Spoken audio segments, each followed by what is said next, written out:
එයාලම කොහෙන් හරි අහුවෙන්නේ ඒකි ලංකාවට යන්නද බෑනේ හැමතැනින් බ්ලොක් කරලා තියෙන්නේ.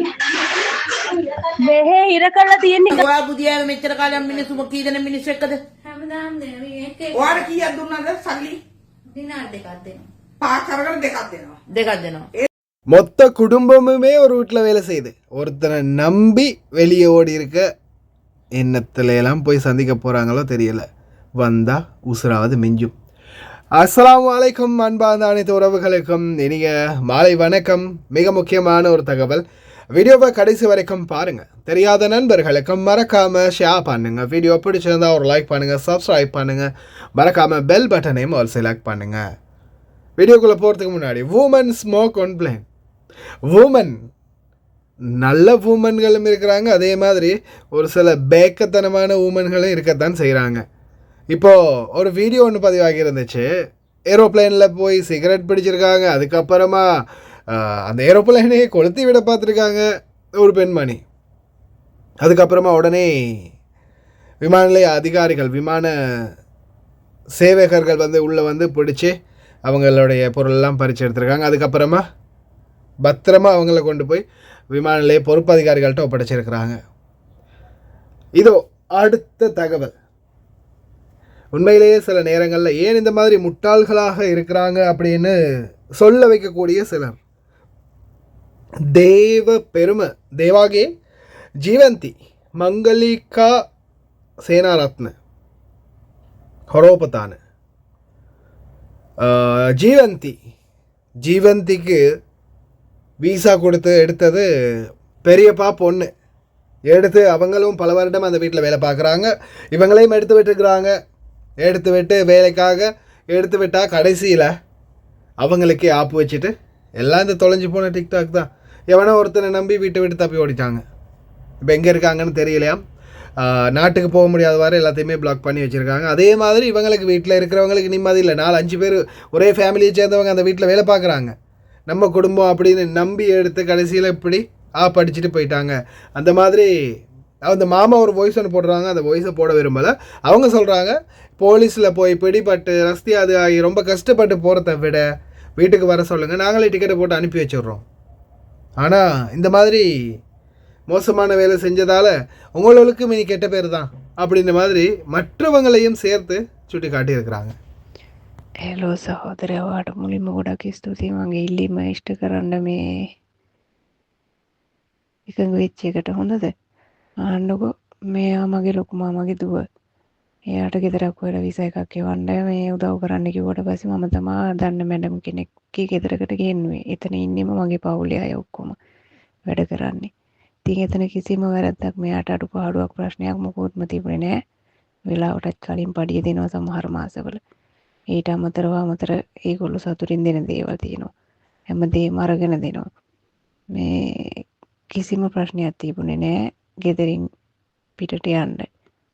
හොඳද? එතකොට මේ රටවල් වල ගෙදරින් පිටට යන්න හේතුවක් තියෙනවා නම් අනිවාර්යයෙන්ම ඒක එම්බසියට යන්න ඕනේ. එයා ඒ අදාළ ප්‍රශ්නෙට විසඳුමක් ගන්න යන්න ඕන නම් එයා ගෙදරින් පිට වුණා නම් එම්බසියට යන්න ඕනේ. ඒ කිසිම දෙයක් නැතුව එයා එළිය හැංගිලා ඉන්නවා කියලා කියන්නේ වැඩ කරපු ගෙදරින් පිට වෙලා නීති විරෝධීව එයාගේ උමනාවකටනේ. එයාගේ උනෑපාකම් වෙනුවෙන්නේ. ඒක නිසා අනිවාර්යයෙන්ම මේ තව කල් ගිහින් ප්‍රශ්න වෙන්න කලින් මෙයාව හොයාගන්න උදව් කරන්න කියලා තමයි මම ඔයාලට කියන්නේ. කියන්නේ මෙතන ඉන්න ඔයාලගේ නංගියෙමත් දන්නවා. මෙතන ඉන්නේ කට්ටියට වෙනස්කම් කර හරියට ආදරෙන් බැලුවා බං ජීවන්තිට. ඒ ආච්චි හැමදාම පඩිගත්තම දිනාර 10ක් 20ක් දෙනවා. හැමදාම මේ අහන්නකෝ නිලු, ඔයා ගෙදර කට්ටියටත් අම්මා තාත්තලාත් කෝල් එකක් දීලා කියන්න මට වැරද්දක් කියන්න එපා කියන්න. මේ මිනිස්සු හොඳ මිනිස්සු කියන්න. මගේ නංගිත් ඉන්නේ එතන කියන්න. ඒක නිසා වැරද්දක් කියන්න එපා කියන්න. එයාට මොනවා හරි වුණොත් අපි නෑ කියන්න.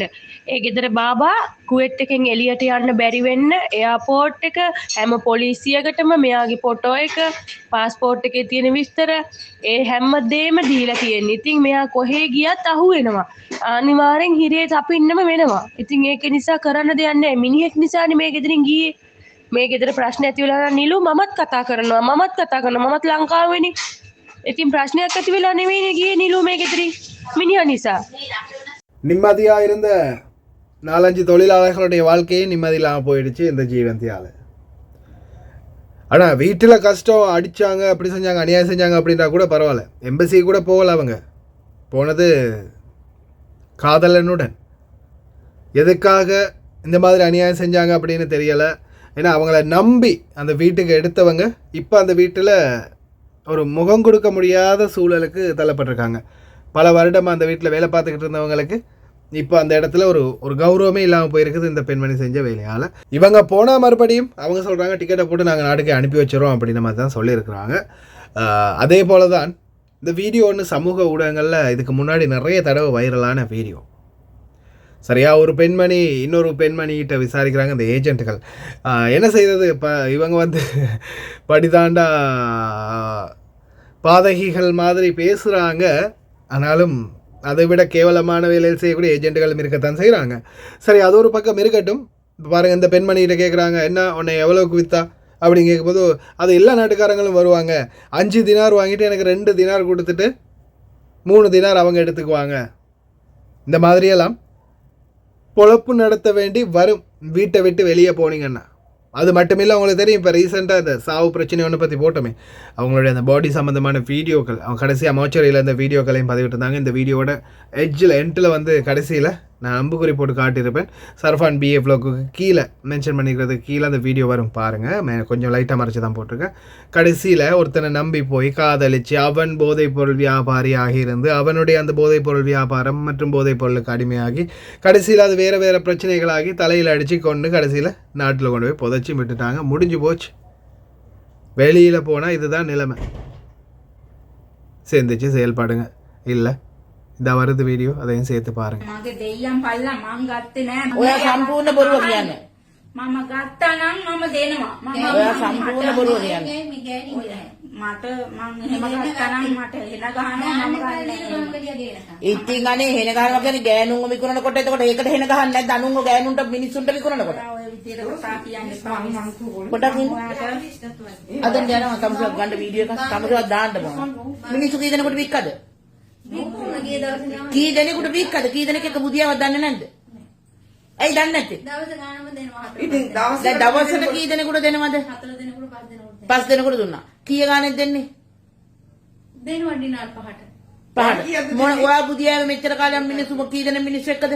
හැමදාම දෙනවා. මේ එක ඔයාට කීයක් දුන්නද සල්ලි? ඩිනාර් දෙකක් දෙනවා. පහක් කරගෙන දෙකක් දෙනවා. දෙකක් දෙනවා. ඒ සල්ලි ඔක්කොම ආපුවා දැන් මේ ටෙලිෆෝන් එක දෙන්න වාදී. දැම්ම 120ක් දැම්ම ගෙදරට. ලංකාවට දැම්මා. ඒ ගෙදර දැම්ම ඔබ යට එක විකුණලාද? මම මියාව මට කියන්න දුන්නේ. දැන් ඇවිල්ලා ගෙදරට කෝල් කරන්න ඕනේ ලංකාවේ ඒජන්සියට ලක්ෂ 8ක් ගෙවන්න කියලා. දැන් ගෙදරට කෝල් කරන්න ඕනේ. ඇයි ඉතින් දාපු සල්ලි තියෙනවද? යට එක විකුණ දාපුවා. මට දැන් කෝල් කරලා කියන්න ගෙදරට ලංකාවේ ඒජන්සියට ලක්ෂ 8ක් ගෙවන්න කියලා. මේ දවසට මිනිස්සු කී දෙනෙක් මෙයා ගෙනත් දුන්නද? දවස ගානම දිනවා මිනිස්සු. මිනිස්සු කී දෙනෙක්? එහෙම දන්නේ ඉතින් යකෝ මිනිස්සු දැන් බුදියපු උඹ බුදියපු ගාන දන්නේ නැද්ද? 14 5 දෙනෙක් දෙනවා. මොන වර්ගයේ මිනිස්සුද දෙන්නේ? එක එක ජාතියින් ඉන්නවා. එක ජාතියක් නෙමෙයි. බංගලි ඉන්නවා, හින්දි ඉන්නවා. බංගලියෙන් 70ක්. ನಿಮಿಷ ಕ್ವಾಲಿಟಿ ಕಣ ಬೇಡ ತಾನೆ ಕಣ್ಣಲ್ಲಿಪ್ಪ ಕ್ವಾಲಿಟಿ මෙයාව කීය ගානද විච්චේවා? දිනක් 5 ගාන. කීය ගානද විච්ච මෙයාව? මෙයාව කීය ගානද විච්ච කතා කරන්නේ? රෙකෝඩින් කරන්නේද? රෙකෝඩින් කරන්නේ උඹලගේ සංහතියටම ජීඩීපී ෂෝක් එකේ මුළු සංහතියටම දෙන්න ඔබව. ඔබ මිනිස්සු Facebook දානවා. කී දෙනෙකුට වික්කද? කී දෙනෙකුට වික්කද?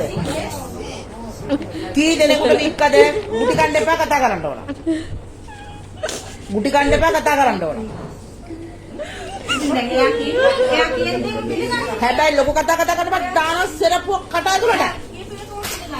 இந்த மாதிரி சடலமா இல்லைன்னா இந்த மாதிரி ஆகணுமா அப்படின்றத நீங்கள் தான் முடிவு பண்ணணும். ஏன்னா வெளியில் வீட்டை விட்டு தப்பி இப்போ ஏதாவது பிரச்சனை, இந்த உண்மைக்குமே பிரச்சனை இருக்குது, அநியாயம் செஞ்சாங்க, அடித்தாங்க, உதச்சாங்க, சாப்பாடு கொடுக்க சம்பளம் கொடுக்கல அப்படின்னா ஏஜென்ட்டுக்காவது போகணும், இல்லை எம்பசிக்காவது போகணும். இது ஏஜென்ட்டில் டைரெக்டாக எடுத்துருக்காங்க, எம்பசிக்கு சரி போகணும். ஆனால் இந்த வெளியில் அவனை இவனை பிடிச்சிக்கிட்டு இல்லை யாராவது உங்களை வெளியில் வா உனக்கு சொர்க்கத்தை காட்டுறேன் அப்படின்னு கூட்டிகிட்டு போனால் கடைசியில் சொர்க்கம் இல்லை, நீங்கள் பார்க்க போகிறது நரகம். எல்லாருக்கும் மறுமையில் தான் நரகத்தை பார்க்க வேண்டிய சூழல் வரும். ஆனால் இவங்களுக்கு இம்மையிலேயே நரகத்தை பார்க்க வேண்டிய சூழல் வரும் வீட்டை விட்டு தப்பி ஓடினீங்கன்னா. அதே மாதிரி உங்களுக்கு தெரியும் 1200 தினார்.